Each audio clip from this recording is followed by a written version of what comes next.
Aujourd'hui, à NVL, vos nouvelles de la métropole. C'est jour de rentrée parlementaire à l'Assemblée nationale. Pierre-Carl Péladeau se montre intéressé par Théo Taxi. Une première clinique mobile à Montréal. Rosemont la petite patrie en plein milieu de son défi zéro déchet. Et on assiste aux répétitions de Marinée.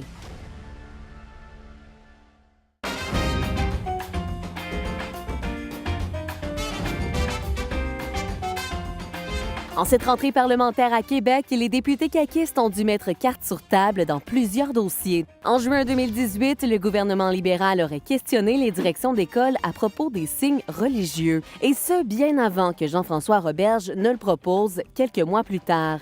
Une tentative caquiste d'ailleurs dénoncée par les libéraux ainsi que certaines commissions scolaires. Semble-t-il que l'automne dernier, parce que finalement ce sondage-là a été conduit l'automne dernier, les directions d'école n'ont pas pensé non plus que c'était aberrant. Parce que plus de 1100 directions d'école ont répondu à ce questionnaire et ça n'a pas fait de scandale. Éric Kerr a aussi répondu aux inquiétudes de l'opposition après son annonce de lundi sur les données des Québécois. On va prendre toutes les dispositions contractuelles pour s'assurer, en plus des dispositions légales, pour s'assurer que nos données vont être protégées et bien protégées. Et quelques jours après le carambolage monstre sur l'autoroute 20, le ministre des Transports, François Bonnardel, a réclamé une enquête. Le président de l'Assemblée nationale a aussi demandé mardi la création d'un comité qui se penchera sur la tenue vestimentaire des élus. La ministre de la Justice, Sonia Lebel, s'est finalement vue retirer ses tâches de la condition féminine, désormais déléguée à Isabelle Charret.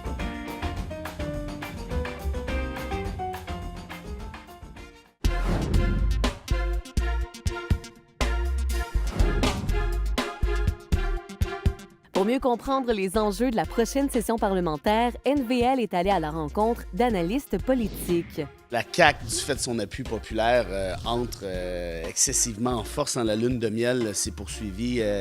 Énorme taux de satisfaction au moment où on se parle, particulièrement chez les francophones. Le gouvernement Legault s'est engagé à régler la question de la laïcité une fois pour toutes et souhaite faire adopter un projet de loi qui interdirait les employés de l'État en position d'autorité à porter des signes religieux. On ne viole pas des droits fondamentaux, des droits constitutionnels de manière légère. Ça doit être fait de manière posée, structurée, intelligente, lucide, calme. Je pense que tout ça est très, très mal parti et risque de très mal se terminer, surtout quand les syndicats vont embarquer dans l'histoire.